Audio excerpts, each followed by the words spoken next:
Hello, my name is Eddie Tofpik. I'm Head of Technical Analysis and Senior Markets Analyst at ADM Investor Services International Limited. And here's your weekly technical analysis of Kansas City and Minneapolis wheat markets. Kansas City wheat. There is a lot going on here within a fairly narrow piece of action, not in market price movement, but in a narrow piece of market angle of attack action. To explain, 5 weeks ago I highlighted a new feature I saw then. So looking at the action since August, I saw a descending expanding wedge pattern, currently 541 to 654, which is highlighted in dark blue on my daily chart. This is not the best example of such a pattern, but as I said 3 weeks ago, and I quote, "It does hold merit, and I would look to this pattern for some immediate idea of the move downwards," end of quote. Well, it does hold merit, and it has shown the way lower during its lifetime. I have also seen the development of two new patterns, one of which involves a descending expanding wedge pattern. So the first pattern evolved the lower trend line, currently at 561, highlighted in dark blue of the descending wedge pattern, and then the downtrend of the September to November action, currently 597, and highlighted in green on my daily chart. Together they made a bear channel, located within the original descending expanding wedge pattern. Then again, if we look purely at the upper and lower dark green trend lines, which are 593 to 597 currently, we have a descending wedge pattern, once again within the original descending expanding wedge pattern. I hope I've been ably explained what my thoughts are here, and also the three main patterns that have been and still are driving this market. If not, then please feel free to replay it. 3 weeks ago, we had a break up and out of the green descending wedge pattern, based on a weekly key reversal up that punched up, closing just over the January 2015 high at 546. However, this move higher ran into the combination of the upper trend line of the descending wedge pattern and the declining short-medium moving average, currently 651, which had intertwined with it since late October, and it was halted.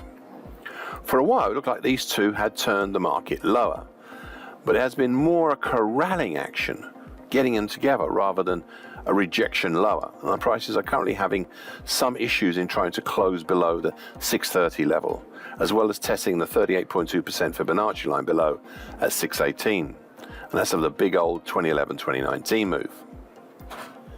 We nevertheless still have some potentials topside, and also a question. The potentials are for the descending wedge pattern, for primary target X in the 721 area, and a secondary harder to reach target X1 in the 775 area. The question it raises is whether the move higher stimulates the action since mid-August into becoming a descending scallop pattern or not. The answer to this for the moment is still unobtainable, but I will be watching it closely to see if market actions fit that bill. All this is of course dependent on what and how far the market will rise. Topside, we have the 50% Fibonacci line of the big 2011-2019 move at 691 and the 50% absolute Fibonacci line at 697.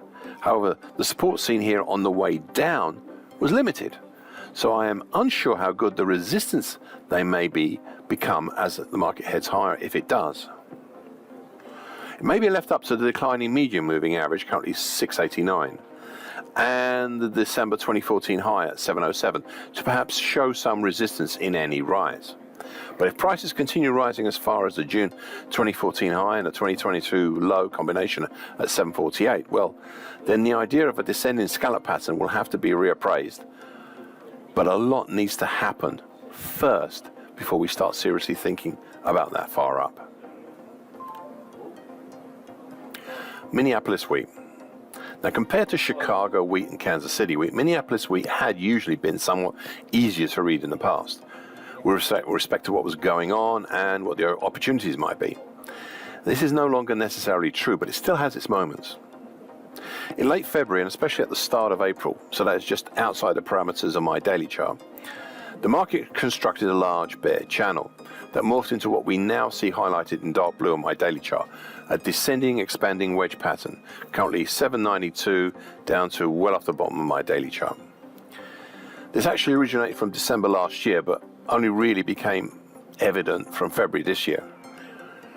The upper trend line has been escorted and reinforced in the past, well, sort of, by the declining medium moving average, currently at 760, which, when combined together, helped to cap the market back in very early April, then mid-April, mid-May, and mid to late June.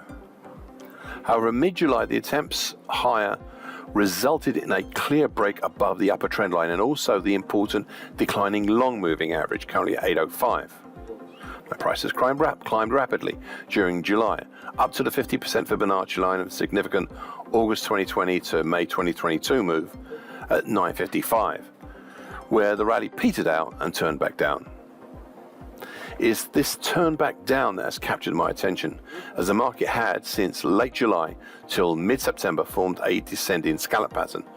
Not only that, but since mid-September the market formed a crucial ski jump of this descending scallop pattern, and from the start of October it started on its subsequent journey lower to potential targets below for such a pattern.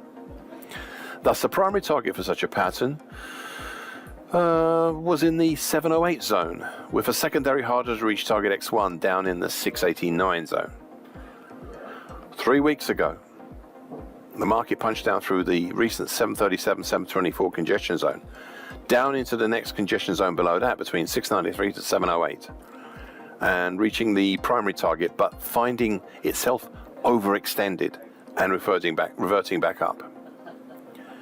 The move back up stalled at the overhead declining short-medium moving average, currently at 736, which is highlighted in mid-October. Not tested, but effective nonetheless. The test higher 2 weeks ago, then again last week and at the start of this week, all validated the short-medium moving average as the capping resistance of choice. But that hasn't stopped the market trying higher each time, up and away from the previously mentioned congestion below, between 693 and 708. Each time with a little higher lows. Remember that.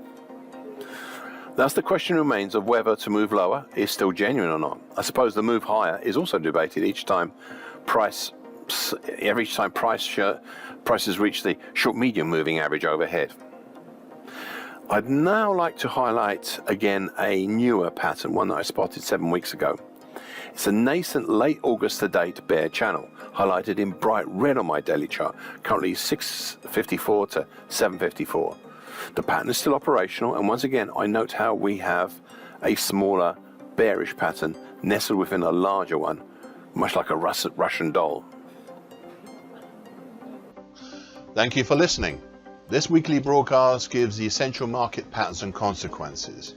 Please be aware of the risk disclaimer posted both at the front and the back of this broadcast. Copyright is Eddie Tofpik and ADM Investor Services International Limited.